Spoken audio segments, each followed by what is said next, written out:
गुरुकुल भेज दिया जाता था, चाहे वो राजा का लड़का हो और चाहे ये वो भिखारी का लड़का हो। विद्या अध्ययन करने के लिए उनको गुरुकुल जाना ही जाना है, यही सत्य है। ये व्यवस्था 1846 तक बनी रही, हमारे गुरुकुल बने रहे। दुर्भाग्य की बात यह है,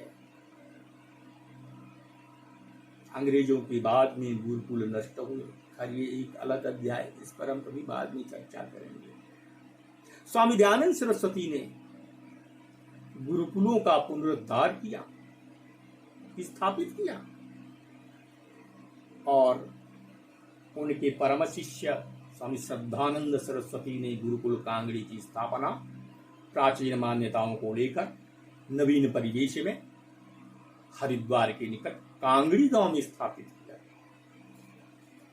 अब हम चर्चा करते हैं शंकराचार्य महाभाग की। इन्होंने गुरुकुल में शिक्षा का अध्ययन किया और अध्ययन काल में अनेक अलौकिक घटनाएं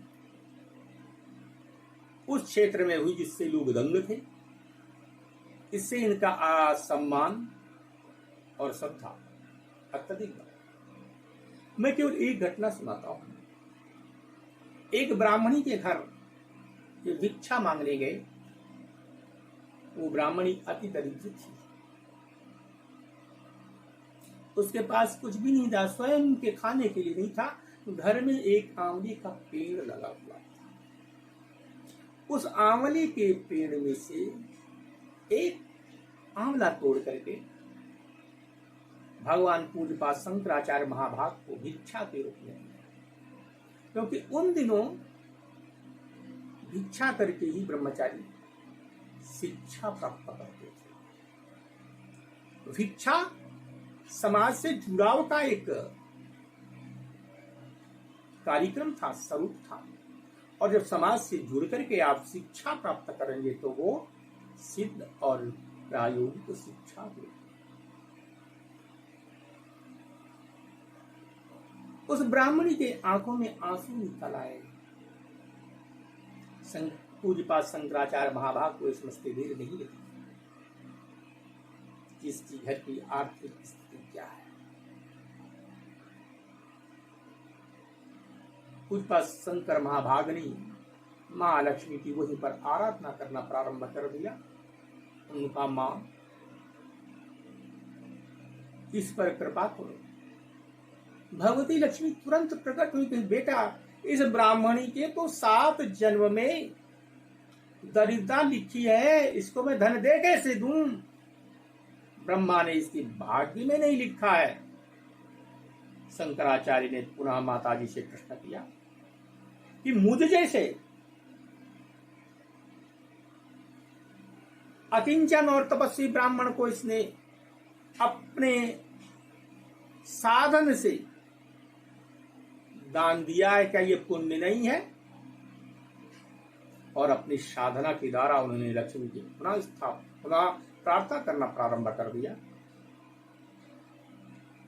और जिन श्लोकों में प्रार्थना की है,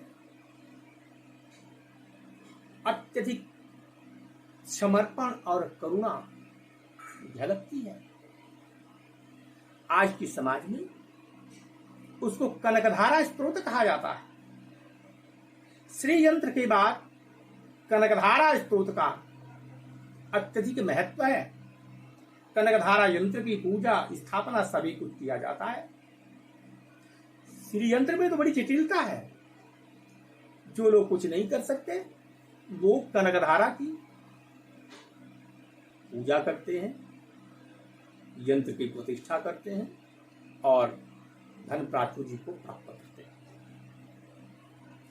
तो इस प्रकार से उन्होंने अपने शिक्षा काल में अनेक लीलाएं की। 7 वर्ष में उन्होंने शिक्षा को पूर्ण रूप से ग्रहण किया और ग्रहण करके अपने गांव कालड़ी लौटा है।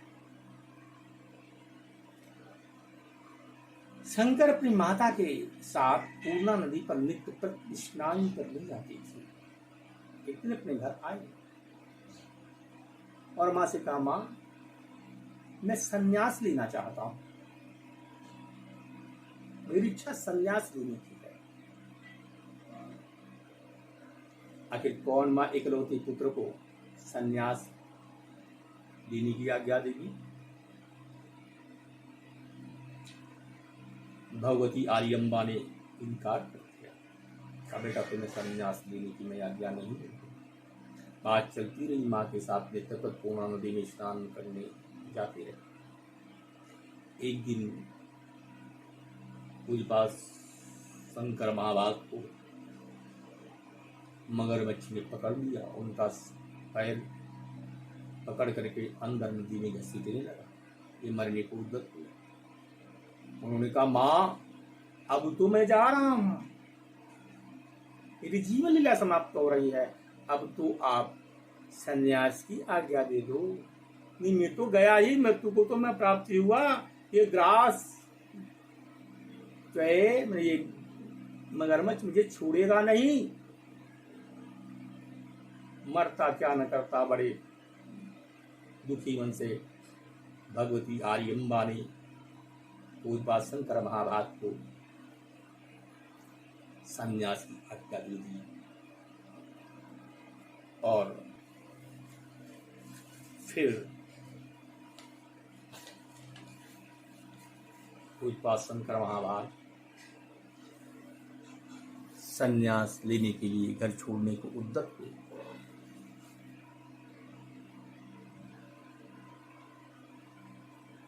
मां ने कहा, बेटा तुम जा तो रहे हो, पर मुझे कुछ वचन दो। शंकराचार्य हाथ जोड़ करके सिर झुका करके खड़े हो बोले, मां बोलो, इस अधम अयोग्य पुत्र से आप क्या चाहती हैं? इस अधम अयोग्य पुत्र को किस बंधन में बांधना चाहती हैं? बोलो।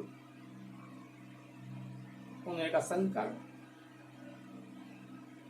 तुम जा रहे हो, तुम्हारे बिना जीवन मेरा कष्टमय होगा, मृततुल्य जीवन होगा, लेकिन मुझे एक बात का वचन दो, जब मैं मरने के कगार पर होंगी तब तुम आओगे और मुझे अग्नि दोगे। शंकर ने कहा, मां मैं तुमको वचन देता हूं, मैं कहीं भी रहूंगा पर मृत्यु के समय उपस्थित हो जाऊंगा और आपको अग्नि भी दूंगा।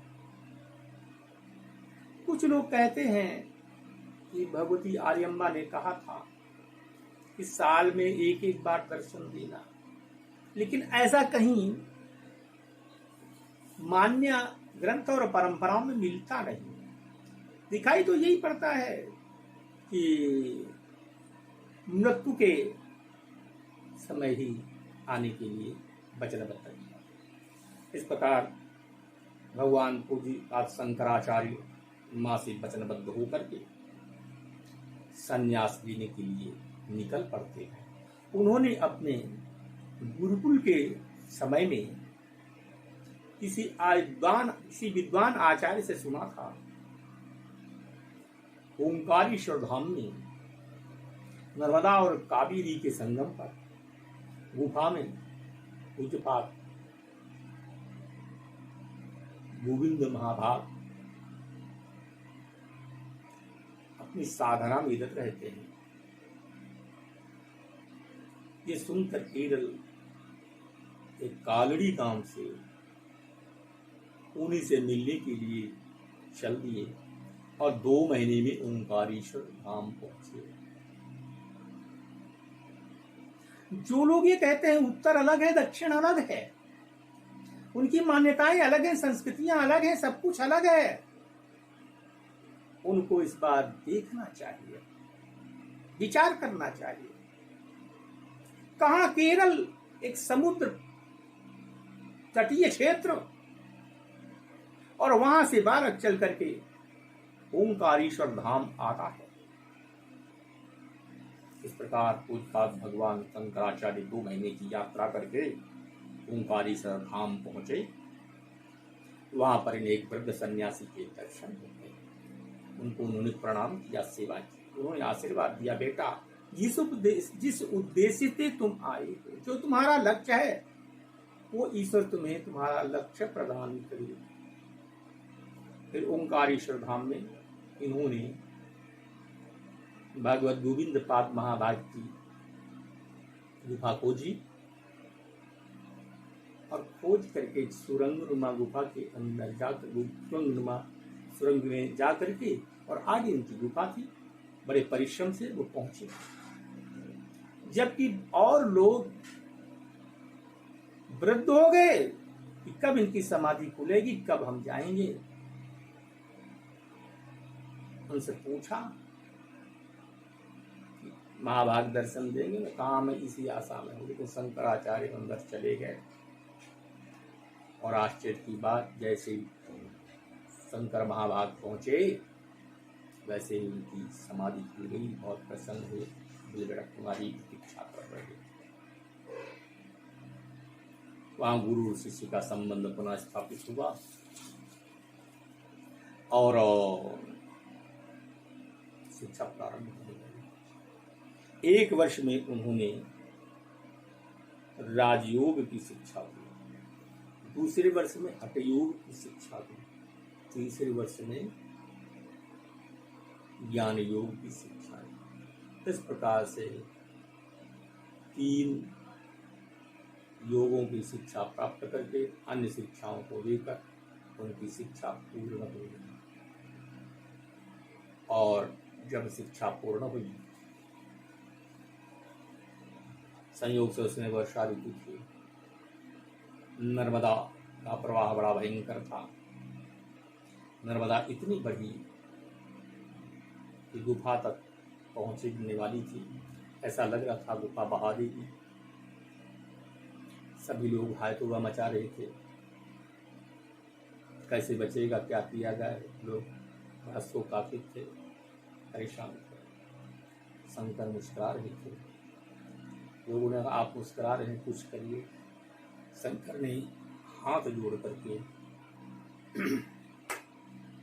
भगवती नर्मदा की प्रार्थना की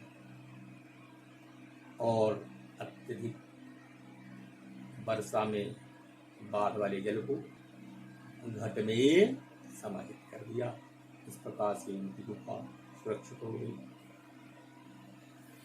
उत्पाद गोविंद महाभाग उसी समय आ गए और उन्होंने कहा तुम इस परीक्षा में भी सफल हुए।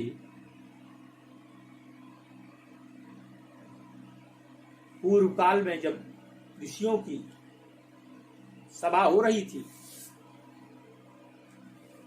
उसमें मैं भी था। वशिष्ठ, अत्रि आदि नाना प्रकार के ऋषि थे। उसमें अत्रि ऋषि ने कहा कलयुग में जब धर्म नष्ट होगा, अव्यवस्थाएं फैलेंगी, उस समय तुम्हारा शिष्य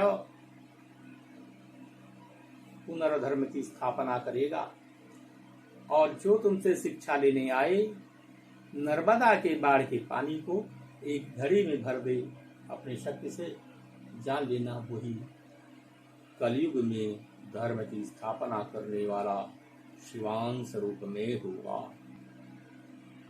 शंकराचार्य ने कहा गोविंद महाभाग ने कहा कि तुम इस परीक्षा में भी पार हुए, ये मैं पहले ही जान गया था, लेकिन गुरुओं के द्वारा निर्दिष्ट परीक्षा को भी तुम पार कर चुके हो। अब मेरा शरीर त्याग करने का समय आ गया है। ऐसा कहते हैं गोविंद महाभाग ने समाधिस्थ होकर के योग के माध्यम से अपने प्राण को ब्रह्म में लीन करके शरीर को छोड़ दिया। पूज्यपाद शंकर महाभाग सन्यासियों के अंत्य कर्म को विधि विधान से करके जल समाधि दे दी। अब यहां पर एक चीज विचारणी है। जल समाधि देना हमारे भारतीय परंपरा में है और कभी कोई गड़बड़ नहीं हुआ, नदी प्रदूषित नहीं हुई। लेकिन आजकल के नेता, न्यायतंत्र, राजतंत्र सबसे पहले गंगा में शव प्रवाहित करने पर आपत्ति करता है। विधि की विडंबना देखिए, नाना प्रकार के अपवर्ज्य पदार्थों को गंगा में छोड़ते हैं, जिनसे नाना प्रकार के रोगों की उत्पत्ति होती है। नदियों को फैक्ट्री वाले दूषित करते हैं, उन पे कुछ नहीं होता। कुठाराघात किस पर होता है कि अगर आप सबको बहाएंगे तो नदी प्रदूषित हो जाएगी। मैं इन राजनेताओं से, वोट के लालची जनप्रतिनिधियों से पूछता हूं, क्या उद्योगपतियों के द्वारा अपवर्ज्य पदार्थ डालने से गंगा प्रदूषित नहीं होगी या नदियां प्रदूषित नहीं होगी? उस पर कोई नहीं बोलता। आघात केवल सनातन धर्म की परंपरा पर ही करना आसान है। न्यायालय हमारा हिंदुओं की परंपरा पर बड़े जल्दी निर्णय दे देता है। सबरीमाला में जेंडर जस्टिस के नाम पर उसने फैसला कर दिया, लेकिन आज तक सुप्रीम कोर्ट ने अपने अंदर कोई महिला जज की नियुक्ति नहीं की। तब जेंडर जस्टिस नहीं गया। आदरणीय जजों के अंदर अगर जेंडर जस्टिस का आकलन किया जाए तो जज महोदय सबसे ज्यादा निकृष्ट विचारों के और घर में अव्यवस्था के शिकार पाए जाएंगे। वो माननीय है, उनके खिलाफ को नहीं कहा जा सकता। क्यों? कहने को जज है, कहने को वो जज है, पर वो हमारे प्रभु हैं। मुझे तुलसीदास की एक चौपाई याद आती है, दे कहीं सकल धर्म विपरीता, कहीं न सकहीं रावण भय भीता। मैं संकेत मात्र में इतनी बात कह करके पुनः आगे बढ़ता हूं। शंकर महाभाग अपने गुरु की आज्ञा से काशी जाते हैं।